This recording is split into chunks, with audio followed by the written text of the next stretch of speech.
नमस्कार, मैं अमित कुमार एक बार फिर हाजिर हूं आपका पसंदीदा प्रोग्राम बिग डिबेट लेकर। देश की सत्ता का सिंहासन पाने के लिए सियासी तमाशे पूरे शबाब पर है। लोकतंत्र में मुल्क के असली मालिक वोटरों को लुभाने के लिए हर संभव कोशिशें कर रहे हैं।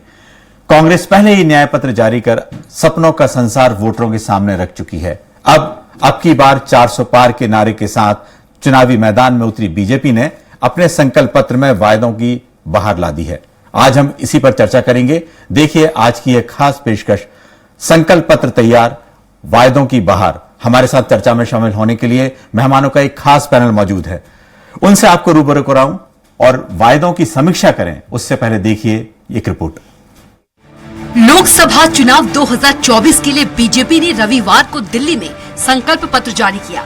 मैनिफेस्टो के जरिए 2047 तक के विकसित भारत के विजन को बताने के लिए CM doctor Mohan Yadav, BJP प्रदेश अध्यक्ष वीडी शर्मा ने प्रेस कॉन्फ्रेंस की। वहीं बताया कि इससे मध्य प्रदेश को क्या मिलेगा, इसका पूरा रोड मैप बताया। भाजपा प्रदेश अध्यक्ष वीडी शर्मा ने कहा कि प्रधानमंत्री ने कहा है कि देश में 4 जातियां हैं। ये संकल्प पत्र उनके विकास के लिए संकल्पित है। संकल्प पत्र आगामी 5 साल के लिए सेवा, सुशासन और गरीब कल्याण के आधार पर ही केंद्रित है। संकल्प पत्र 2047 के विकसित भारत का संकल्प पत्र है। इसमें यह भी बताया गया है कि पिछले 10 साल में मोदी सरकार ने क्या क्या काम किए। गरीब कल्याण की कई योजनाओं के विस्तार का भी संकल्प किया है। मोदी की गारंटी है कि मुफ्त राशन की योजना आने वाले 5 साल तक जारी रहेगी। हम ये सुनिश्चित करेंगे कि गरीब के भोजन की थाली पोषण युक्त हो और उसके मन को संतोष देने वाली हो और एफोर्डेबल ही और सस्ती भी हो। संकल्प पत्र को दिल्ली के अंदर कल जारी किया है और इस संकल्प पत्र में आप सबने देखा होगा कि ये संकल्प पत्र पिछले 10 वर्षों में प्रधानमंत्री नरेंद्र मोदी जी के नेतृत्व में जो हमने पहले संकल्प लिए थे उनको गारंटी के साथ जो पूरा किया, तो ये आज आगामी आने वाले 5 वर्षों के लिए ये जो संकल्प पत्र है ये मोदी की गारंटी का संकल्प पत्र है। वहीं कांग्रेस मीडिया विभाग के अध्यक्ष और पूर्व मंत्री मुकेश नायक ने बीजेपी घोषणा पत्र पर कई सवाल खड़े किए हैं और कहा कि बीजेपी में आंतरिक संघर्ष चल रहा है। ये आगामी समय में बीजेपी में बहुत बड़ा अखाड़ा बनने के संकेत मिल रहे हैं। वहां से धुआं उठता हुआ दिखाई दे रहा है। वहीं मोदी की गारंटी को लेकर नायक और जीतू पटवारी ने सवालों के घेरे में लिया। ये हम लोग भी जब फॉर्म भरते रहे हैं तो हमारे फॉर्म को जमा करने के पहले रिटर्निंग ऑफिसर खुद देखता और कहीं चूक हो जाती है तो वो खुद कहता है कि यहाँ सुधार करिए, यहाँ हस्ताक्षर करिए। इसीलिए उनको बिठाया गया है, क्योंकि लोकतंत्र की मंशा किसी का फॉर्म रिजेक्ट करने की नहीं है। सब चुनाव लड़े, सब मतदान करें जिनकी पॉलिटिकल विल है। ये निर्वाचन आयोग की लोकतंत्र की मंशा है। मैंने धोखा, मोदी गारंटी, झूठ की गारंटी। जो मोदी बोलते हैं झूठ बोलते हैं। एक सच मोदी का कोई बता दे तो मैं उसको 2000 रुपए इनाम दूं। बहरहाल संकल्प पत्र को लेकर सियासत जारी है। एक दूसरे पर आरोपों की बौछार है, सियासी वाद पलटवार है, वादों की बहार है। ऐसे में देखने वाली बात यह होगी कि आम जनता किसके वादों पर चुनावी मुहर लगाती है और दिल्ली दरबार किसे पहुंचाती है। सलमान खान, स्वराज एक्सप्रेस। चर्चा में शामिल होने के लिए हमारे साथ मौजूद हैं राजपाल सिंह सिसोदिया जी, बीजेपी प्रवक्ता, कांग्रेस प्रवक्ता रवि वर्मा जी और वरिष्ठ पत्रकार अवधेश भार्गव जी। बहुत बहुत स्वागत है आप तीनों का। सबसे पहले रुक करते हैं, सबसे पहले राजपाल जी ये बताएं कि लगातार जो मोदी की गारंटी और बीजेपी का घोषणा पत्र, क्या दोनों मिलकर कुछ इसमें ज्यादा वजन बढ़ता है क्या? नहीं, देखिए, भारतीय जनता पार्टी की जब स्थापना हुई 1980 में, तब हमने कुछ संकल्प उस समय लिए थे और जब हम सत्ता में आए तो उन संकल्पों को हमने पूरा किया। जैसे 370 हटाने का, धारा 370 हटाने की बात है, राम मंदिर निर्माण में सहयोग की बात है। ऐसे कई सारे ऐसे उस समय के संकल्प, अंत्योदय के संकल्प है जिसके तहत गरीब कल्याण की योजनाएं चलाई। जब हमने जो कहा था 1980 में पार्टी की स्थापना के समय, उसको जब सत्ता में आने पे लागू किया और वो हम करते दिखे तो जनता के बीच में हमारा संदेश गया कि भारतीय जनता पार्टी की नीयत साफ है, हमारी कथनी और करनी में कोई अंतर नहीं है और इसीलिए भारतीय जनता पार्टी पर देश की जनता का विश्वास बढ़ने लगा और आप देखेंगे उसी विश्वास के नतीजा है कि कई सारे राज्यों में और केंद्र में आज भारतीय जनता पार्टी की सरकार है। अब उसके बाद में फिर मोदी जी का नेतृत्व, जब 10 वर्ष तक भारतीय जनता पार्टी को और देश को प्रधानमंत्री के रूप में मोदी जी का नेतृत्व मिला, तो हमने देखा कि मोदी जी ने हर उस काम को पूरा करने का काम किया जो संकल्प उन्होंने लिए। 2019 में हमने एक संकल्प लेकर हम आए थे, विकसित भारत का संकल्प हमने लिया था और आज आप देखेंगे कि देश को विकसित की अग्रणी श्रेणी में ले जाकर खड़ा करने का काम मोदी जी के नेतृत्व में हुआ। अर्थात मोदी जी ने गरीब कल्याण की जब बात कही तो गरीब कल्याण की बात कही तो करके दिखाया, प्रधानमंत्री आवास की बात हुई तो करके दिखाए, आयुष्मान कार्ड की बात हुई तो करके दिखाया। जब हमने किए हुए काम करके दिखाए तो मोदी जी, मतलब इस बात की गारंटी हो गई कि मोदी जी ने अगर कुछ बात कही है तो वो काम होगा। अर्थात हम ये कह सकते हैं कि जहां एक तरफ देश के अंदर भारतीय जनता पार्टी पर विश्वास बढ़ा आम नागरिकों का, वहीं मोदी जी के रूप में एक ऐसा नेतृत्व, करिश्माई नेतृत्व देश को मिला, हम लोगों को मिला कि जिनके द्वारा बोली हुई बात गारंटेड होती है। उन्होंने कुछ संकल्प लिया है तो वो संकल्प सिद्ध होगा।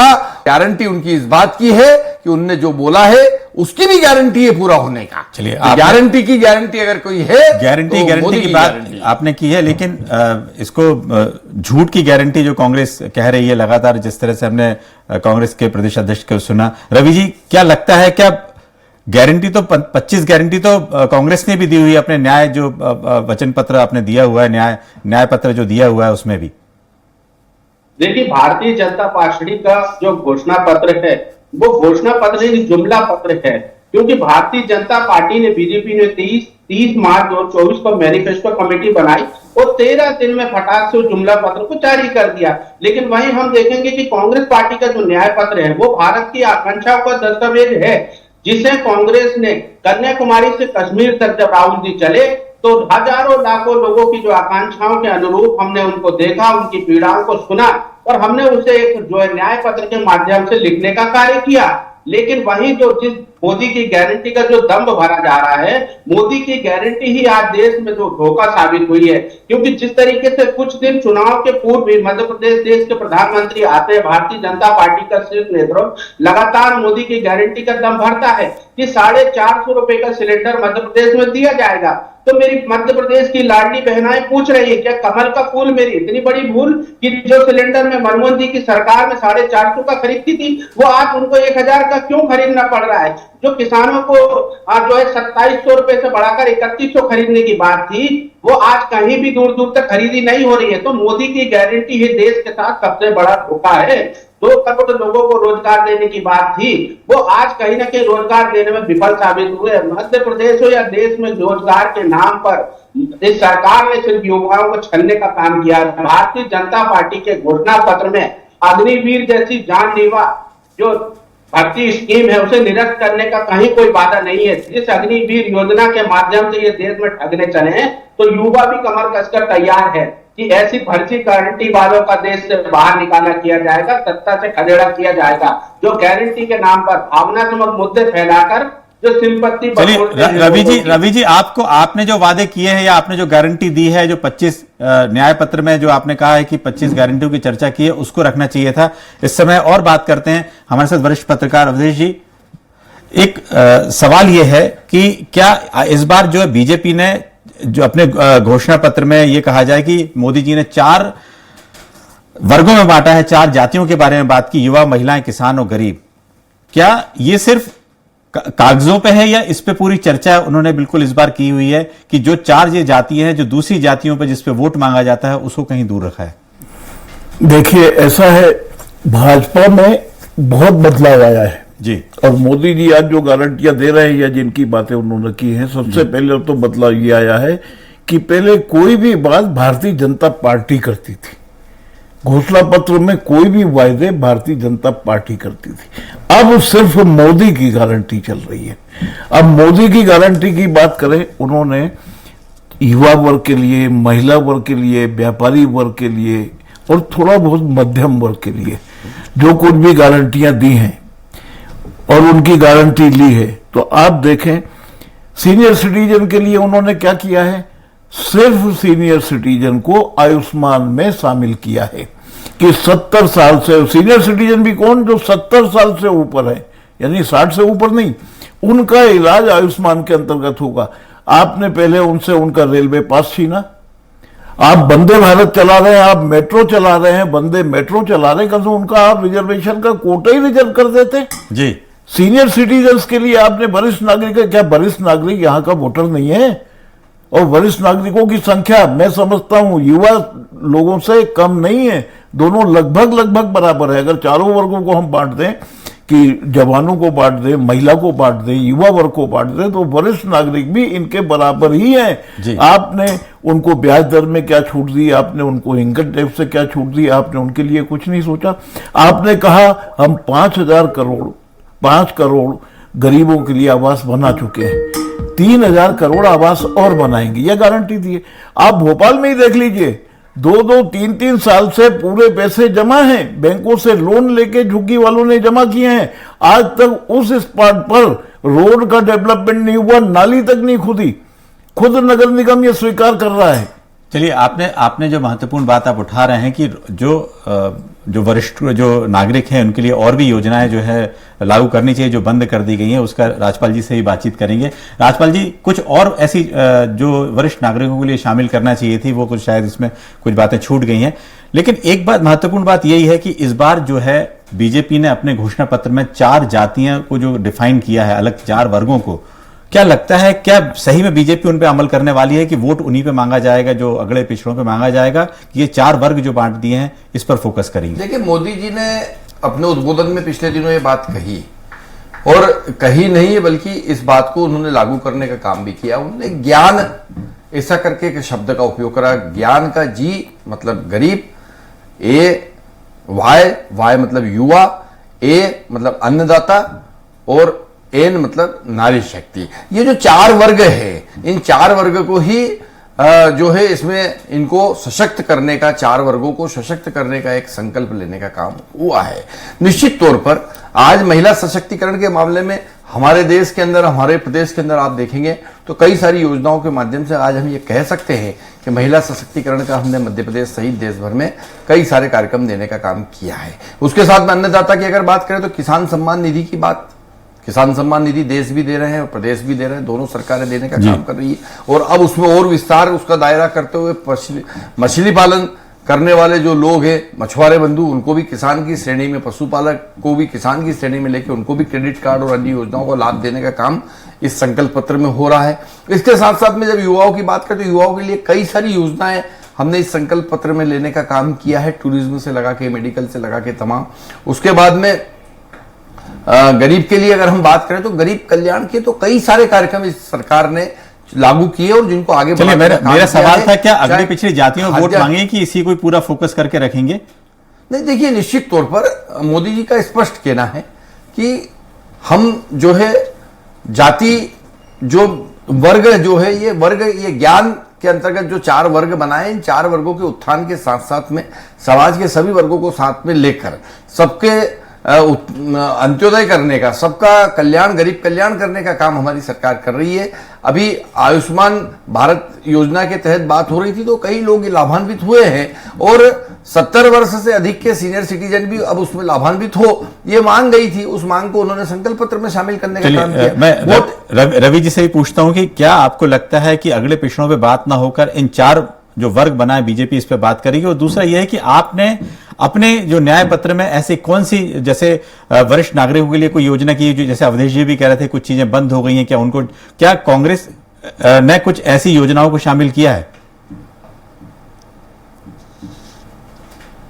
निश्चित तौर पर जिस तरीके से जाति मजहब के नाम के बंटवारे के आधार पर भारतीय जनता पार्टी एक वोट हासिल करना चाहती है, लेकिन उसे ये बताना होगा, अपनी नीति और नियत को स्पष्ट करना होगा, जो मोदी जी की नीति और नियत पर कई सवालिया निशान खड़े करती है।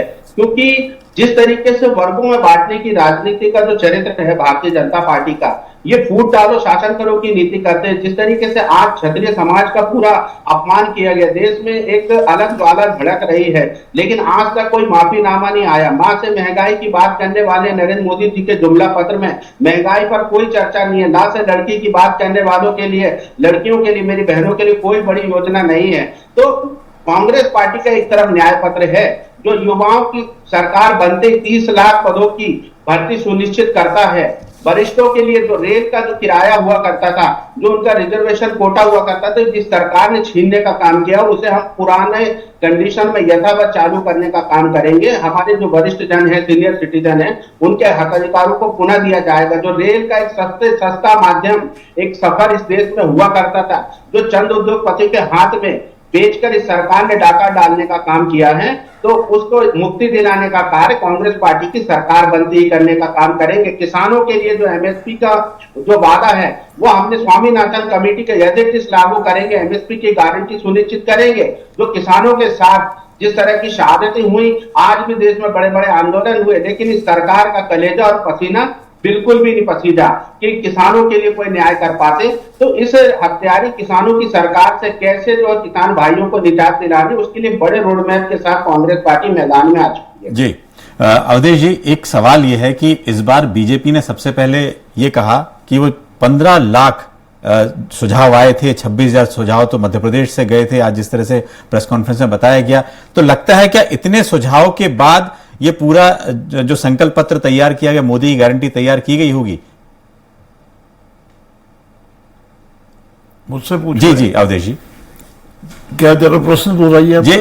लगातार आपने देखा कि आज बीजेपी ने कहा कि 15 लाख सुझाव आए या 26,000 मध्य प्रदेश सुझाव गए, क्योंकि आपको लगा कि ऐसे सुझाव गए होंगे जो जिसमें जो रोजगार को लेकर हो, महंगाई को लेकर हो, बाकी सब उस सब के इसमें घोषणा पत्र में शामिल किए गए। तो आपको लगता है कि इतनी जो बड़ी कवायद की गई होगी इसमें पूरी? नहीं, देखिए ऐसा है, जो इन्होंने जो घोषणा पत्र दिया है, गारंटी दी है, उसमें समावेश तो सभी चीजों का है जी, लेकिन इन गारंटियों को गारंटी पूरी होगी, इसकी गारंटी कौन लेगा? इसका सवाल तो खैर लेंगे राजपाल जी से, लेकिन आप अपनी बात रखें। भाजपा के प्रवक्ता महोदय से ये जानना चाहता हूं, क्योंकि हम मीडिया के लोग हैं और जनता को हमें जवाब देना पड़ता है, उन्हें बताना पड़ता है कि इन गारंटियों को पूरा करने की गारंटी कौन लेगा।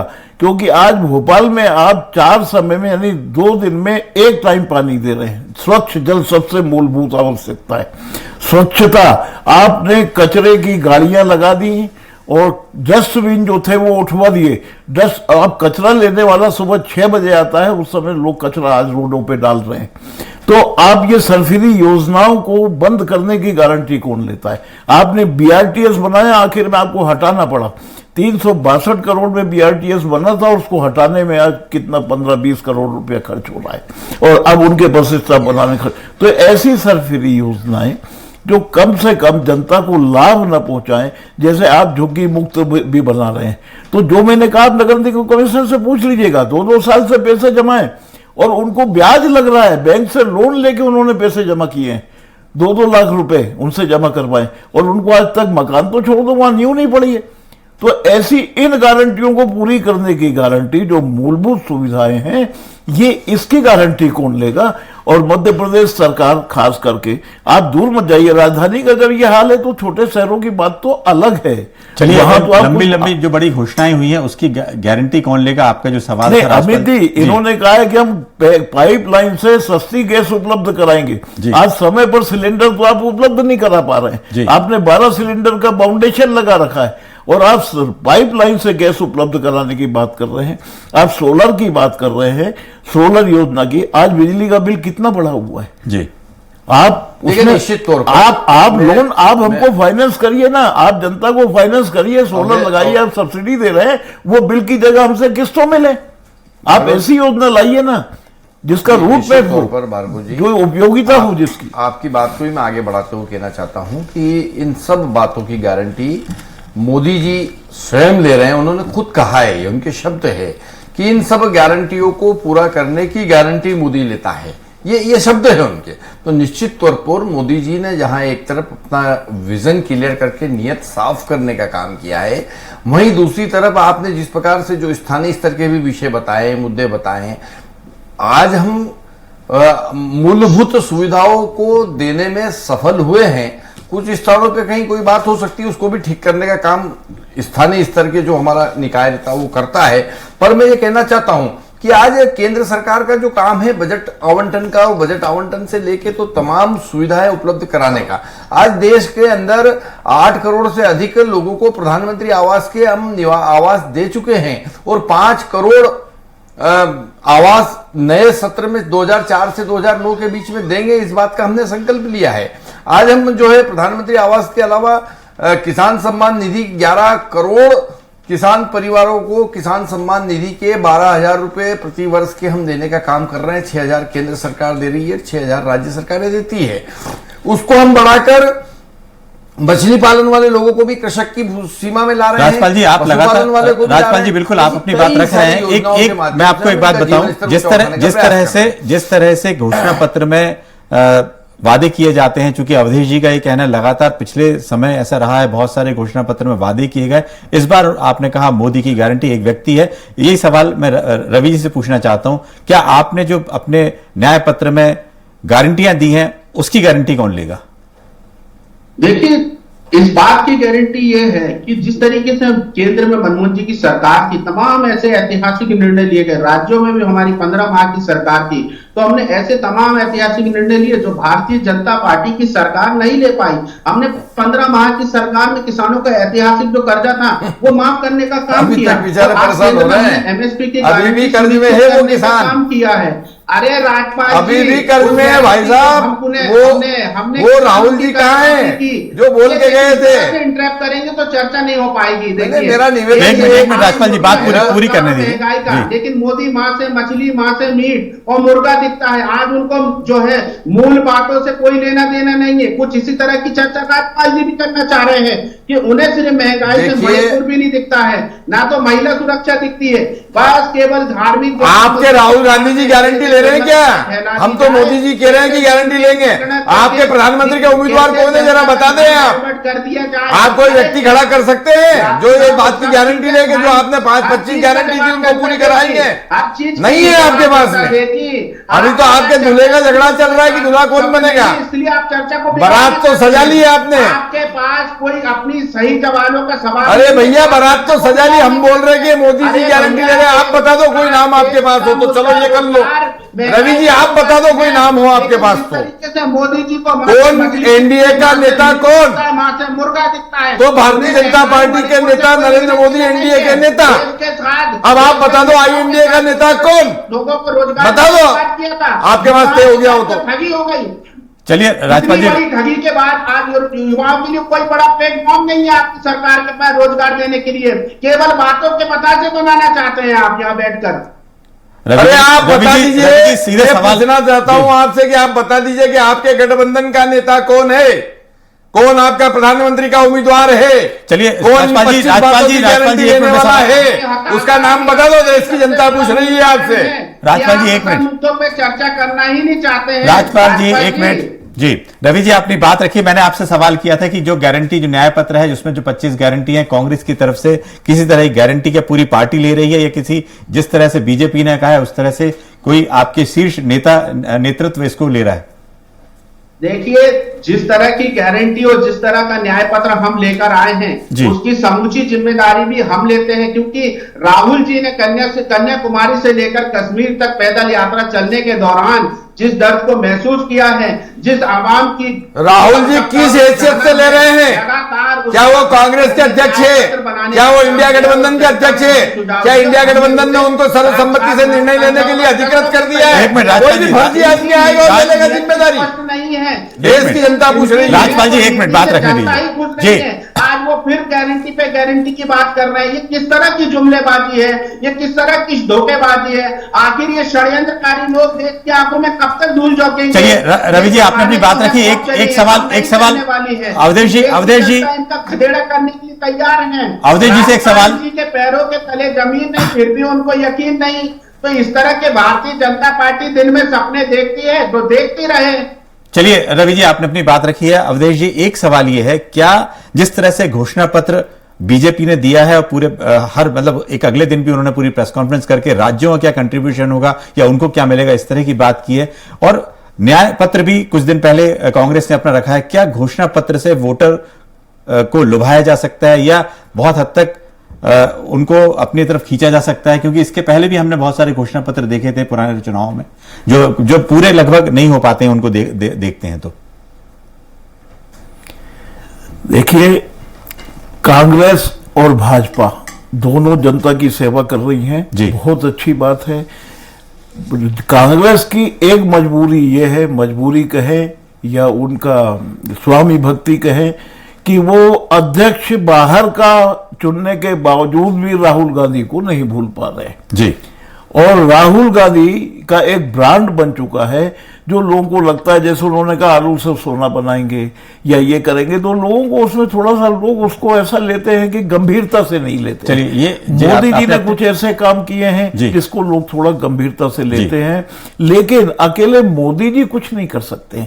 हम तो भाजपा के प्रवक्ता महोदय बैठे अपनी सरकार तक मेरी एक बात पहुंचा दें कि आप स्वच्छ जल मुहैया करा दें, आप स्वास्थ्य के लिए अस्पतालों में इलाज की सुविधा करा दें, आप शिक्षा के लिए प्राइवेट स्कूलों में नकेल लगा दें कि उनकी फीस लिमिटेड करवा दें, और उसके बाद रहने के लिए आवास। चलिए अवधेश जी, आपने बहुत सारी बातें जो है राज्यपाल जी को बताई है, वहां तक भी जरूर इस बात पहुंचेगी। आप सभी मेहमानों का बहुत बहुत शुक्रिया। बिग डिबेट में इतना ही, दीजिए इजाजत, नमस्कार।